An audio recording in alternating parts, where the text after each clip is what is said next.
돈 이야기가 아닙니다. 노후에 남편이 있는 집과 없는 집에 너무도 잔인하고 결정적인 차이에 대한 이야기입니다. 견적서에는 170만 원이라고 적혀 있었습니다. 바람이 매섭게 불던 1월의 어느 날 현관문 앞이었죠. 작업복을 입은 젊은 남자가 볼펜을 쑥 내미며 말했습니다. 어머님, 오늘 바로 결정하셔야 공사 일정 잡아드릴 수 있어요. 그때 저는 78 평생 처음으로 거짓말을 했습니다. 남편이랑 상의해 볼게요. 남편을 떠나보낸 지 벌써 1년 8개월이나 지나 있었는데도 말입니다. 오늘 제가 여러분께 들려드릴 이야기는 남편을 배웅하고 나서야 뼈저리게 깨달은 여자 혼자 맞는 노후의 진짜 민낯에 대한 것입니다. 여자 혼자 세상과 맞서기 위해 제가 악착같이 배워야 했던 것들도 조금 나누어 보려고 합니다. 하지만 제일 마지막에 깨달은 그 진짜 결정적인 차이만큼은 지금 떠올려도 가슴이 먹먹해져 타자를 치던 손이 멈추곤 합니다. 부지 여러분, 자신의 이야기라 생각하고 들어주셨으면 좋겠습니다. 제 이름은 송인자입니다. 서울 외곽의 오래된 주택가에서 홀로 살고 있지요. 젊은 시절부터 양장점 부업을 했으니 바느질 솜씨만큼은 남부럽지 않았지만 세상 물정이라곤 부끄러울 정도로 아무것도 모르는 늙은이였습니다.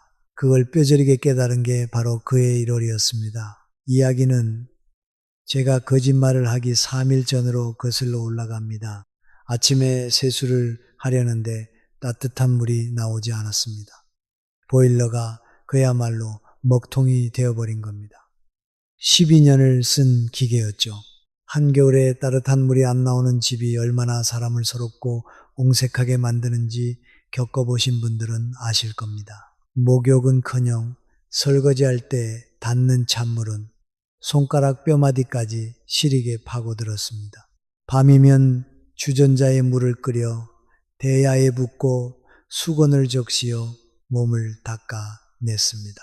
싱크대에서 겨우 머리를 감았을 때 목덜미를 타고 흐르는 물방울이 얼음장 같아서 저도 모르게 헉 하고 비명이 새어 나왔습니다. 78배 몸의 한겨울 냉수 마찰은 너무도 가혹했습니다. 결국 3일째 되던 아침 저는 냉장고 옆에 붙어 있던 자석 전단지를 보고 전화를 걸고 말았습니다.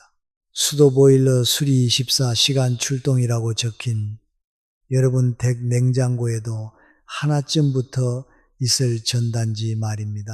언제 붙여둔 건지 기억도 안 나는데 꼭 그렇게 막막할 때면 눈에 띄더군요.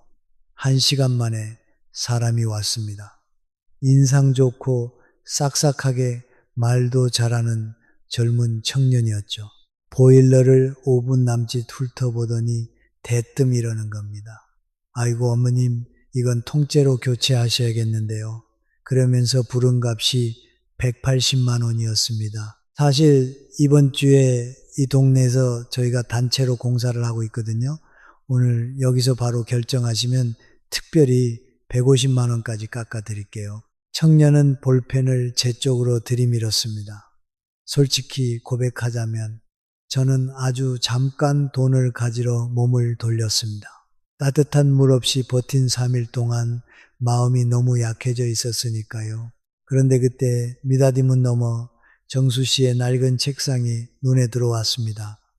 평생 꼼꼼하기 그지없던 그 사람이라면 이럴 때 어떻게 했을까? 그 생각이 스치는 순간 제 입에서 튀어나온 게 바로 그 거짓말이었습니다. 남편이랑 상의해 볼게요. 그러자 여러분, 그 젊은 사람의 얼굴이 어떻게 변했는지 아십니까?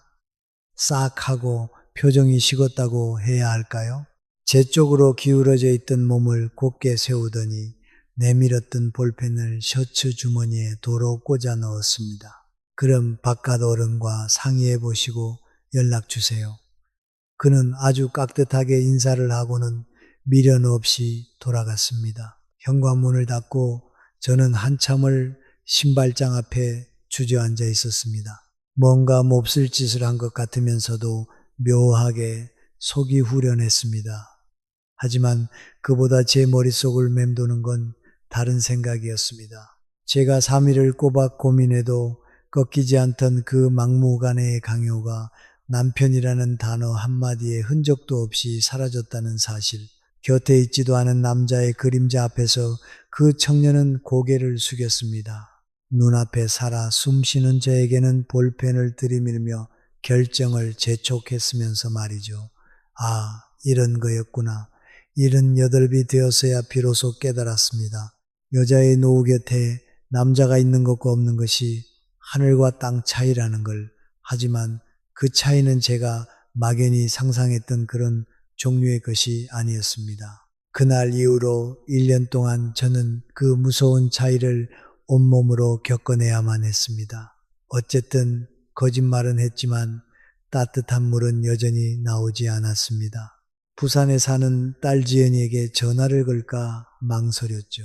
하지만 작년에 엄마 우리 집으로 합치자는 아이의 말을 아직 혼자서도 거뜬하다며 거절했던 체면이 있었습니다.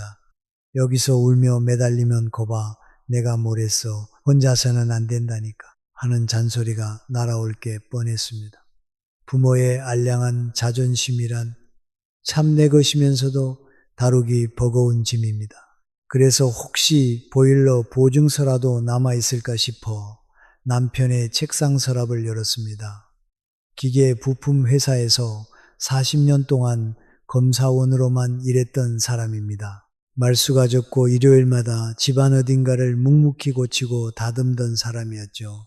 서랍 깊숙한 곳에서 두툼한 대학 노트 한 권이 나왔습니다. 그 투박하고 각진 글씨체로 우리 집 이력서라고 적힌 첫 장을 넘기는 순간 저는 숨이 멎는 줄 알았습니다. 1981년 4월 거실 장판 교체 18만 원, 1996년 외벽 페인트 칠 86만 원, 세 군데 견적 받아본 후 결정.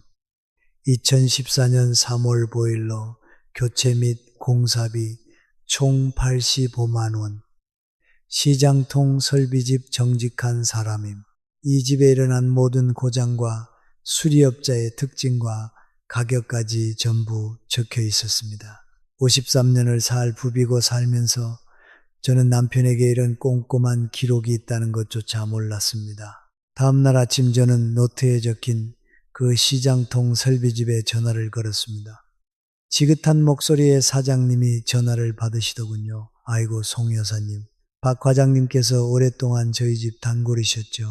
남편이 재작년에 세상을 떠났다는 소식을 전하자 수화기 너머로 한숨이 흐른 뒤 그렇습니까 하는 짧은 대답이 돌아왔습니다. 그 사장님은 당일 오후에 바로 사전 답사를 오셨고 다음 날 새 보일러를 달아주셨습니다. 청구된 금액은 85만 원. 예전보다 기계값이 조금 올라서 어쩔 수 없이 가격이 올랐네요. 죄송합니다. 사장님은 오히려 미안한 기색을 보였습니다. 180만 원과 85만 원, 그 차액은 무려 95만 원이었습니다. 그날 밤 며칠 만에 따뜻한 욕조에 몸을 담그고 저는 소리 죽여 엉엉 울었습니다. 서러워서가 아니었습니다. 분하고 억울해서였습니다. 그 95만 원은 기계값의 차이가 아니었습니다. 여자 혼자 사는 집이니까 이런 말도 하나쯤은 이 정도 바가지를 씌워도 아무 문제 없이 넘어갈 거라는 저라는 인간에게 매겨진 만만함의 값이었습니다. 그렇게 생각하니 따뜻한 물속에서도 저절로 주먹이 꽉 쥐어졌습니다. 여러분, 혼자 남겨진 여자가 되면요, 만나는 사람마다 이렇게 묻습니다. 적적하시죠? 외로우시죠? 하고요. 저는 그때마다 그저 고개를 끄덕입니다. 하지만 솔직히 말씀드리자면 그 시절 제 가슴속을 가득 채우고 있던 감정은 외로움이 아니라 억울함이었습니다. 이 마음을 입 밖으로 꺼내본 적 있는 분이 계실까요? 외롭다는 말은 동정을 받지만 억울하다는 말은 왠지 표독스러워 보일까봐 우리는 꿀꺽 삼켜버리고 맙니다. 억울한 일은 거기서 끝나지 않았습니다. 설비집 사장님께 드릴 돈을 찾으러 은행 창구에 갔을 때의 일입니다. 200만 원을 찾으려 하자 젊은 은행원이 저를 빤히 보며 막아섰습니다. 어머님, 죄송하지만 혹시 어디에 쓰실 돈인지 자녀분들도 알고 계신가요? 요즘 어르신들 상대로 수리비를 빙자한 사기가 워낙 많아서요. 물론 매뉴얼에 따른 친절이라는 걸 머리로는 압니다. 하지만 제 등 뒤로는 번호표를 쥐고 기다리는 사람들의 시선이 따갑게 꽂히고 있었습니다. 저는 제 통장에서 내 돈을 찾으면서 아유, 미안합니다. 제가 미안해요. 하고 연신 고개를 숙여야 했습니다. 집으로 돌아오는 길에 문득 생각했죠.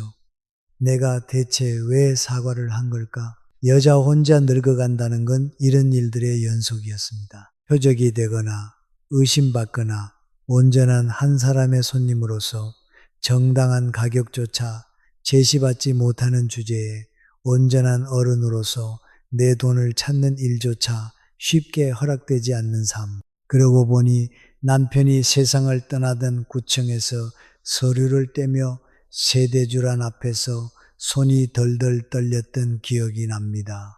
53년 동안 그 칸은 늘 정수 씨의 이름이 차지하고 있었죠. 태어나 처음으로 그곳에 제 이름을 적어 넣었을 때 그 세 글자가 마치 남의 이름처럼 낯설기만 느껴졌습니다. 여기서 여러분께 미리 말씀드릴 게 있습니다. 지금까지 들려드린 이야기는 그저 돈에 관한 예고편에 불과합니다. 남자가 있는 집과 없는 집의 진짜 뼈아픈 차이는 돈 문제가 아니었습니다. 그 진짜 정체는 바로 전문적인 이해력인데요. 여름날의 텀마루와 그 노트의 마지막 페이지에 가서야 비로소 모습을 드러냅니다. 봄이 왔습니다. 마당에 소나무가 무성하게 자라나 남편이 살아있을 때부터 부르던 단골 조경업자에게 전화를 걸었습니다. 얼굴도 잘 아는 사이였죠. 마당을 쓱 둘러본 그가 부른 견적은 소나무 전지와 울타리 정리를 합쳐 45만 원이었습니다. 어머, 원래 이렇게 비쌌나 싶어 얼른 남편의 노트를 들춰보았습니다. 적혀 있더군요. 작년 5월 똑같은 소나무, 똑같은 울타리, 똑같은 사람. 가격은 28만 원. 저는 떨리는 가슴을 진정시키며 수첩을 들고 물었습니다. 사장님, 작년보다 가격이 꽤 올랐네요. 그러자 수화기 너머의 목소리는 한치의 미안함도 없이 이렇게 대답했습니다. 아유, 인건비가 얼마나 올랐는데요. 그리고 사모님, 이제 계실 남자도 없으신데 앞으로 굳은 일 생기면 어쩌시려고요? 그냥 저희한테 맡겨두시면 안심이잖아요. 안심이라고요? 저는 전화를 끊고 마당의 소나무를 한참 동안 멍하니 바라보았습니다. 나무는 작년과 똑같은 나무입니다. 해야 할 작업도 똑같죠. 변한 것은 단 하나. 이 집의 남자가 사라졌다는 사실뿐이었습니다. 그러니까 여러분, 가격표는 소나무에 붙어 있던 게 아니었습니다. 바로 저에게 붙어 있던 겁니다. 세상에는 두 개의 가격표가 존재합니다. 남자의 헛기침 소리가 나는 집의 가격표와 그렇지 않은 집의 가격표. 보일러 수리비 180만 원은 운이 나쁜 사기꾼을 만난 게 아니라 제게 내밀어진 두 번째 가격표의 첫 장이었을 뿐입니다. 등골이 오싹해졌습니다. 하지만 앞서 말씀드렸듯 이것조차 진짜 잔인한 현실의 입구에 불과했습니다. 저는 그 단골 조경업자를 거절했습니다. 대신 시청 소식지에서 찾아낸 시니어 클럽 노인 일자리 센터에 연락을 취했죠.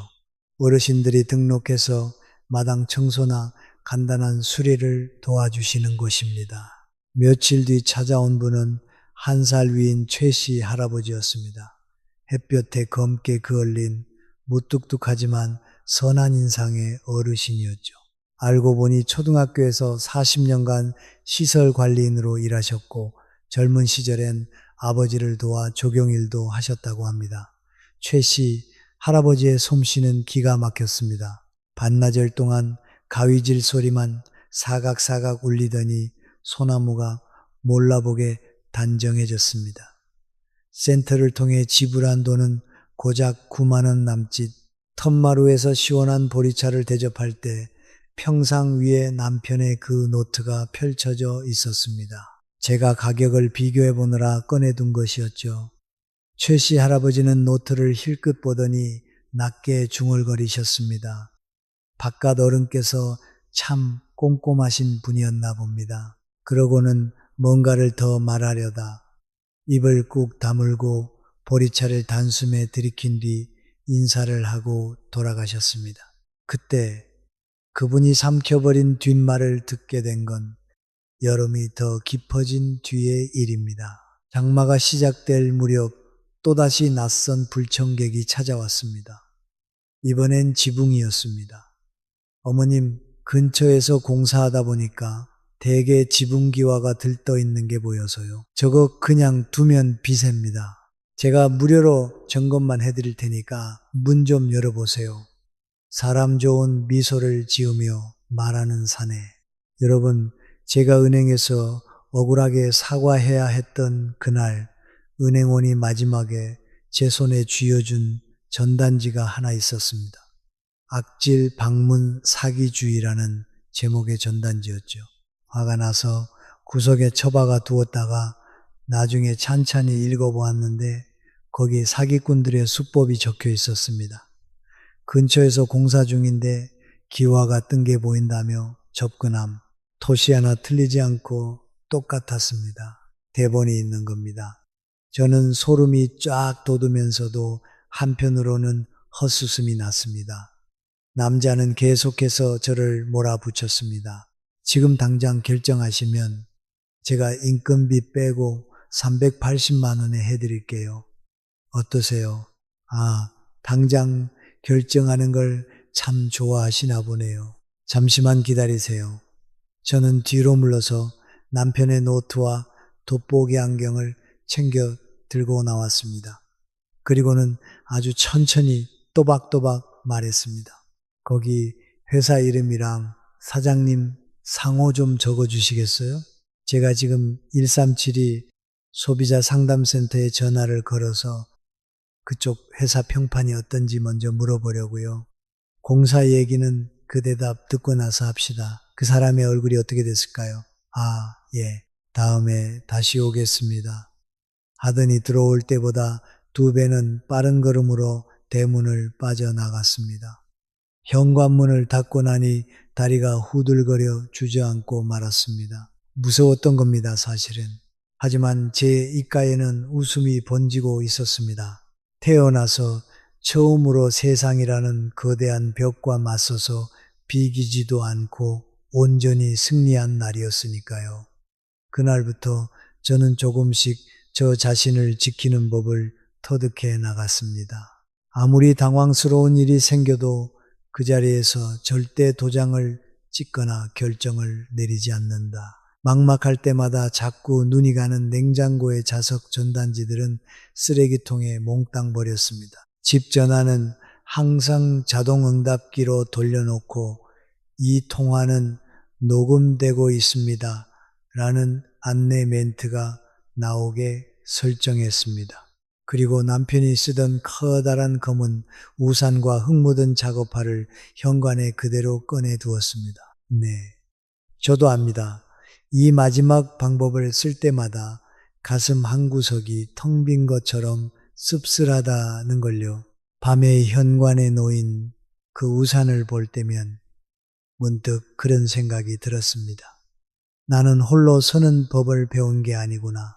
그저 이 세상에 없는 남편의 그림자를 빌려 하루하루를 겨우 버텨내고 있을 뿐이구나. 이 서글픈 질문에 대한 답을 찾기까지는 시간이 조금 더 필요했습니다. 조급해하지 않고 계속 가보겠습니다. 그 무렵 어릴 적 친구인 희수와 한 달에 한 번 가지는 티타임이 있었습니다. 희수는 남편이 아직 정정하고 그야말로 남편의 지극한 보호 아래 온실 속처럼 사는 친구입니다. 저의 그 끔찍했던 보일러 소동을 들었더니 눈을 동그랗게 뜨고는 깔깔깔 웃으며 이러더군요. 인자, 너는 진짜 대단하다. 우리 집은 남편이 알아서 다 하니까 나는 내 통장이 어디 처박혀 있는지도 몰라. 순진무구한 얼굴이었습니다. 아기라곤 티끌만큼도 없는 순수한 말이었죠. 하지만 그 한마디는 아주 작고 날카로운 가시가 되어 제 가슴을 찔렀습니다. 부러웠습니다. 솔직히 말해 아무런 의심도 받지 않고 바가지 쓸 걱정도 없이 은행 창구에서 고개 숙여 사과할 일도 없이 보호받는 그 삶이 부러웠습니다. 하지만 그 부러움 바로 옆에는 말로 설명하기 힘든 서늘한 불안감이 또다리를 틀고 있었습니다. 통장이 어디 있는지도 모른다는 그 말이 귓가에 불길하게 맴돌았습니다. 여름에 끝자락 태풍이 온다는 소식에 다시 최씨 할아버지에게 연락해 물바디 청소를 부탁했습니다. 땀 흘려 일한 뒤 마루에 앉아 보리차를 2잔째 비워내던 어르신은 그제야 묻어두었던 자신의 이야기를 툭툭 꺼내놓기 시작했습니다. 3년 전에 아내를 먼저 떠나보냈다는 이야기. 49제가 지나고 나니 집안이 견딜 수 없이 적막해져서 하루 종일 텔레비전을 끄지 못했다는 이야기. 평생 된장찌개 끓이는 법 하나 몰라 1년 내내 편의점 도시락으로 끼니를 때웠다는 이야기. 그러다 문득 정신을 차려보면 3일 동안 단 한 사람과도 입 밖으로 소리내어 말을 섞지 않은 적도 있었다고 했습니다. 그러다 작년 여름마당에서 풀을 뽑다 열사병으로 쓰러지셨다고 합니다. 쓰러진 지 꼬박 하루가 지난 저녁 때쯤 정신이 들었고 흙바닥을 기어가듯이 앞으로 가서 스스로 119를 불렀다는 겁니다. 구급대원이 보호자분은 안 계십니까? 묻는데 아무 대답도 할 수 없었다며 빈 보리차 잔만 멍하니 내려다보셨습니다. 그러고는 고개를 들어 제 눈을 똑바로 보며 이렇게 말씀하셨습니다. 사모님은 저놈들의 표적이 되지만 나는 세상에서 잊혀집니다. 여자 혼자 사는 집은 사기꾼이나 업자들 사이에서 호구 명단이 되어 떠돌아다닌다고 합니다. 하지만 남자 혼자 사는 집은 명단에서 아예 지워져 버린다는 겁니다. 방문 판매원조차 남자 혼자 있는 걸 보면 발길을 돌려 옆집으로 간다고요. 저는 말문이 막혔습니다. 최 씨 할아버지는 씁쓸하게 웃으며 말을 이었습니다. 표적이 된다는 건 그래도 아직 세상이 나를 살아있는 사람 취급은 해준다는 뜻입니다. 나 같은 늙은 할아비는 2눈 시퍼렇게 뜨고 살아있는데도 빈집 취급을 받아요. 그래서 나는 센터에서 주는 일이 참 눈물나게 고맙습니다. 일을 받으러 적어도 사람하고 말을 섞을 수는 있으니까요. 트럭을 타고 돌아가는 어르신의 뒷모습을 보며 저는 현관에 놓인 남편의 우산을 떠올렸습니다. 제가 남편을 팔아넘긴 거짓말이 왜 그렇게 마법처럼 통했을까? 세상은 남자의 그림자가 있는 집과 제대로 된 협상을 하기 때문입니다. 그럼 그 남자가 정말로 혼자 남겨졌을 때 세상은 어떻게 할까요? 바가지를 씌우지도 사기를 치러오지도 않습니다. 그저 존재하지 않는 사람처럼 투명 인간 취급을 해버립니다. 세상의 눈의 여자는 돈 빼먹기 좋은 지갑으로 보이고 남자는 아무도 없는 빈집으로 보였던 겁니다. 남자가 있고 없고의 차이가 뼈저린 건 여자만의 이야기가 아니었습니다. 이 세상의 시선 자체가 그렇게 잔인하게 짜여 있었던 겁니다. 그날 밤 저는 처음으로 남편의 그 노트를 첫 장부터 끝까지 정독했습니다. 그동안은 업자 전화번호가 필요할 때만 뒤적거렸거든요. 한 장 한 장 넘기던 제 손가락이 어느 순간 멈칫했습니다. 작년 3월 순환기 내과 진료라는 짧은 메모가 있었습니다. 남편이 심장이 눈에 띄게 약해졌다는 진단을 받았던 때입니다. 그 페이지를 기점으로 노트의 글씨체가 확연히 달라져 있었습니다. 그 전까지는 본인만 알아볼 수 있게 휘갈겨 쓴 글씨였다면 진단 이후의 글씨는 크고 반듯했습니다. 마치 누군가에게 꼭 익혀야만 한다는 듯이 정성을 꾹꾹 눌러 담은 글씨. 적혀 있는 내용도 수리 기록에서 당부의 말로 바뀌어 있었습니다. 너무 깎으면 다음에 나무 모양 엉망이 됨. 지붕 고쳐주겠다는 놈은 절대 문 열어주지 마라. 멀쩡한 기와도 밟아서 깨버리는 놈들임. 도저히 감당 안 되는 일이 생기면 시청 소비자센터에 전화해라. 모르는 건 부끄러운 게 아니다. 여러분 아시겠습니까? 이건 남편의 인수인계서였습니다. 그 사람은 자신의 심장이 언제 멈출지 모른다는 불안감 속에서 53년 동안 자신이 온몸으로 막아왔던 바깥 세상의 법칙을 이 노트 한 권에 필사적으로 옮겨놓고 있었던 겁니다. 제가 은행 전단지를 보며 벌벌 떨며 배웠던 것들. 95만 원이라는 생돈을 뜯기고 피눈물을 흘리며 깨달았던 것들이 이미 이 노트 안에 다 적혀 있었습니다. 살아서는 입 밖으로 단 한마디도 내색하지 않은 채로요. 그리고 마지막 페이지 남편이 떠나기 딱 10일 전에 쓰인 날짜 거기엔 이렇게 적혀 있었습니다. 딱 3글자 거기서 문장이 끊겨 있었습니다. 펜 끝이 머물렀던 자리에 잉크가 까맣게 번져 있었죠. 인자야 어쩌라고. 그 다음에 무슨 말을 쓰고 싶었던 건데 정신을 차려보니 저는 노트를 부여잡고 방바닥을 쾅쾅 내리치며 오열하고 있었습니다. 왜 쓰다 말고 그냥 가버린 거야? 아니지. 왜 살아있을 때 내 눈을 보고 말해주지 않은 거야?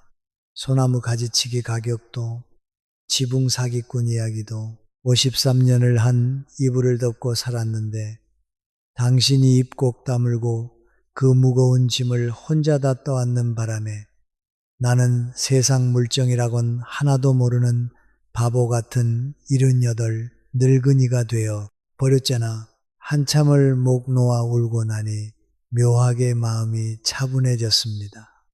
정수 씨가 저를 사랑하고 지키는 방식은 묵묵히 모든 비바람을 혼자 다 맞는 것이었습니다. 그것은 헌신이었고 진짜 사랑이었습니다. 하지만 여러분, 누군가를 철저히 보호한다는 것은 그 사람을 세상으로부터 철저히 고립시키는 일이기도 합니다. 남편은 평생 저를 비에 젖지 않게 우산을 씌워 주었습니다. 하지만 그 대가로 저는 우산을 주는 법도 하늘의 먹구름을 읽는 법도 모른 채 늙어버렸습니다. 남편을 원망하는 것이 아닙니다. 인생이란 누구나 힘든 시기가 찾아오기 마련이죠. 그러나 그럴 때 내 삶의 가을이 깊어지던 어느 날 아침 6시 전화벨이 날카롭게 울렸습니다. 희수였습니다. 수화기 너머의 목소리는 이미 형체를 알아볼 수 없을 만큼 무너져 있었습니다. 남편이 새벽에 화장실에서 쓰러져 구급차에 실려갔다는 겁니다. 뇌경색이었습니다. 허겁지겁 병원으로 달려가 보니 희수는 응급실 한쪽 의자에 앉아 남편의 낡은 지갑만 두 손으로 덜덜 떨며 쥐고 있었습니다. 원무과 직원이 건강보험증은 어디 있는지 병원비 결제는 어떻게 할 것인지 묻는데 희수는 꿀먹은 벙어리처럼 눈물만 뚝뚝 흘리고 있었습니다. 통장이 어느 은행에 있는지 비밀번호가 뭔지 매달 나오는 연금이 얼마인지 그 집의 모든 생존 정보는 쓰러진 남편의 머릿속에만 들어 있었으니까요.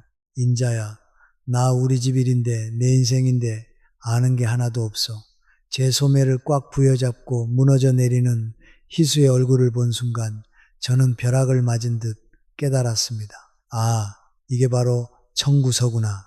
노후에 남편이 곁에 있어서 누리는 그 편안함은 공짜로 주어지는 선물이 아니었습니다. 그것은 미래의 나에게서 빌려온 가불이었습니다.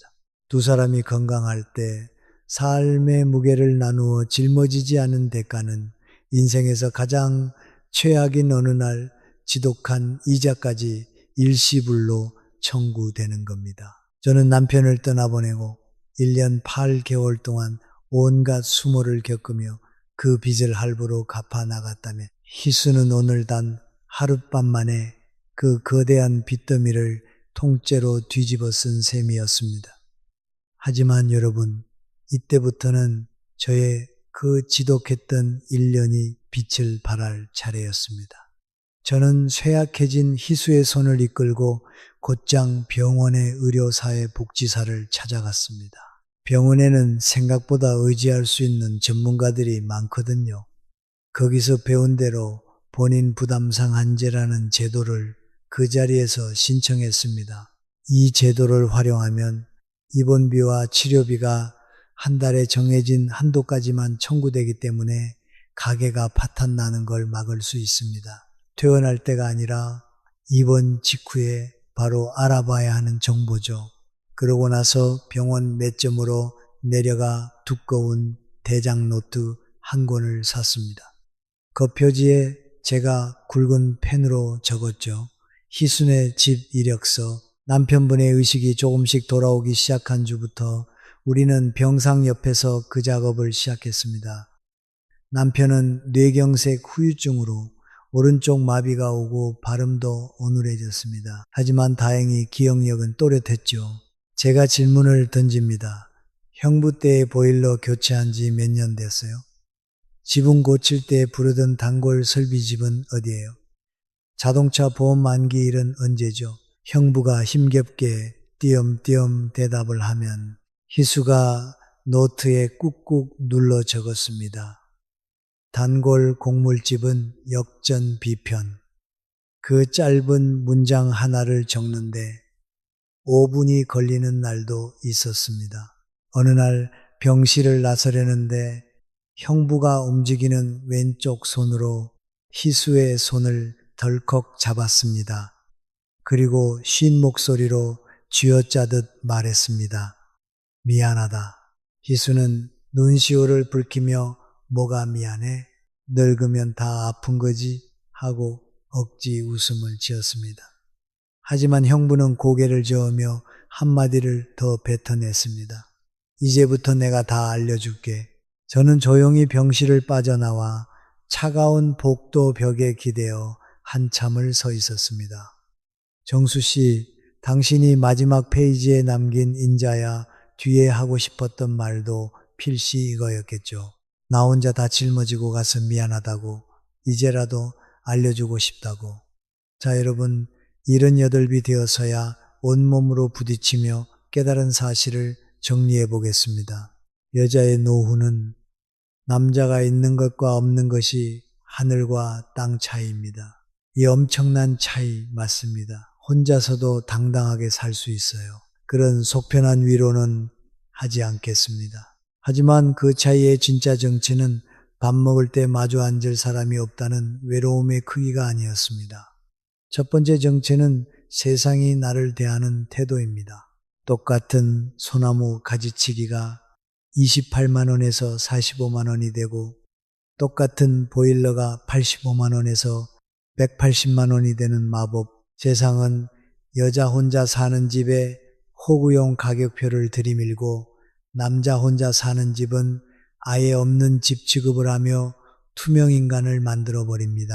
두 번째 정체는 편안함의 가불입니다. 남편이 곁에 있을 때 누리는 그 안락함을 둘이서 나누어 짊어지는 법을 배우지 않으면 홀로 남겨지는 그 순간 지독한 이자부터 청구서로 날아옵니다. 그러니까 진짜 인생의 갈림길은 남자가 곁에 있느냐 없느냐가 아니라 그 이후에 있습니다.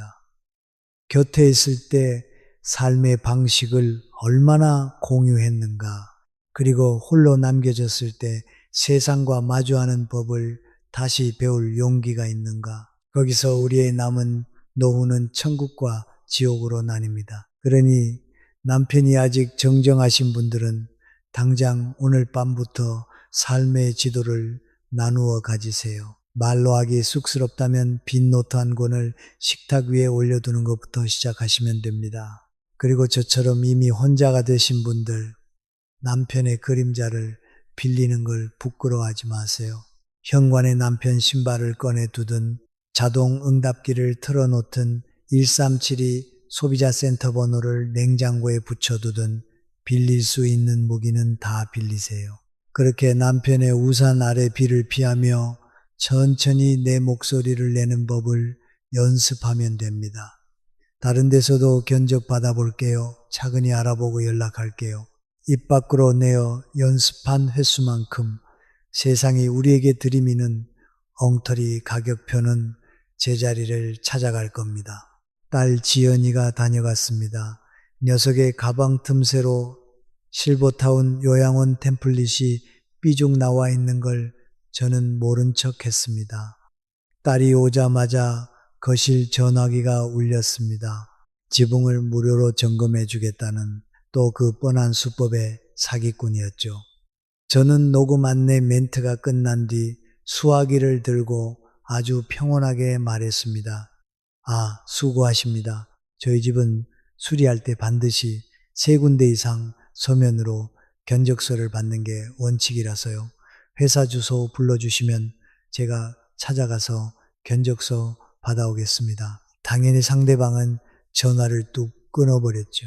뒤를 돌아보니 지연이가 입을 떡 벌리고 서 있었습니다. 엄마, 우리 엄마 언제 이렇게 철의 여인이 됐어?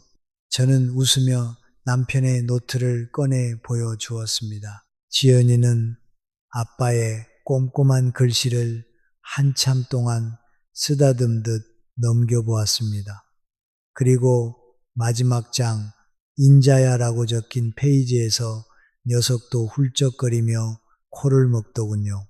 그러더니 가방 틈새로 삐져나와 있던 요양원 템플릿을 쓱 밀어넣어 깊숙이 숨겼습니다. 그날 밤 저는 불 꺼진 거실에서 향을 하나 피우고 남편의 낡은 만년필을 꺼냈습니다. 그리고 남편이 남긴 마지막 3글자 인자야, 그 옆에 제 글씨로 이렇게 이어 적습니다.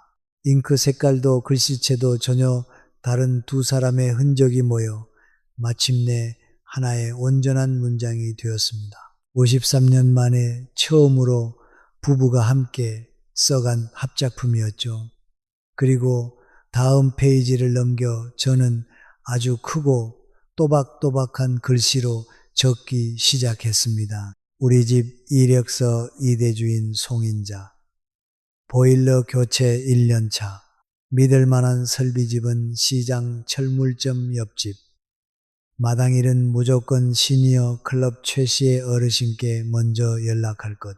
여러분도 오늘 밤 딱 한 가지만 해보시지 않겠습니까? 부부가 함께 계신 분들은 따뜻한 차 2잔을 식탁에 올려두고 서로에게 3가지만 물어보세요. 첫째, 우리 집 보일러는 몇 년이나 됐는가? 둘째, 지붕이나 수도가 고장났을 때 믿고 부를 수 있는 동네 업자 이름을 둘 다 알고 있는가? 셋째, 만약에 응급 상황이 터졌을 때 가장 먼저 전화할 곳이 어디인지 합의가 되어 있는가? 이 3가지를 막힘없이 대답할 수 있다면 여러분 부부는 정말 잘 살아오신 겁니다. 만약 하나라도 대답이 턱 막힌다면 오늘 밤 당장 빈 노트를 펴고 여러분들의 이력서 첫 장을 쓰셔야 합니다. 혼자 계신 분들은 내일 아침 당장 냉장고에 붙어 있는 자석 전단지부터 다 떼어내 쓰레기통에 버리세요. 그리고 그 자리에 1단이라고 큼지막하게 적은 종이를 붙여두십시오.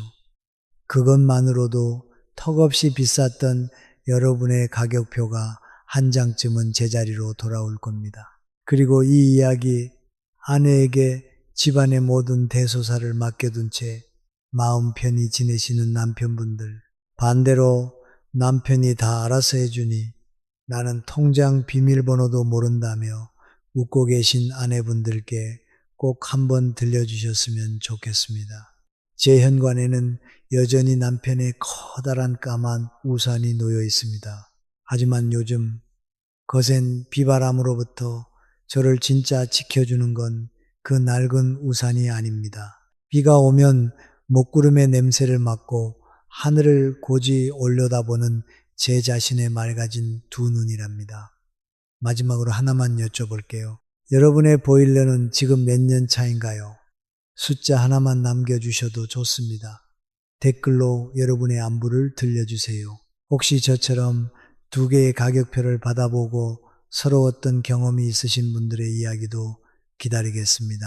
오늘 제 이야기가 여러분의 허한 마음 한 구석에 작게 남아와 닿았다면 좋아요와 구독 그리고 알림 설정까지 부탁드릴게요. 주변의 소중한 분들께도 이 이야기를 나눠주시면 더없이 감사하겠습니다. 오늘 밤에도 여러분의 가정에는 몸도 마음도 녹여줄 따뜻한 물이 흐르기를 진심으로 바랍니다. 평안한 밤 되세요.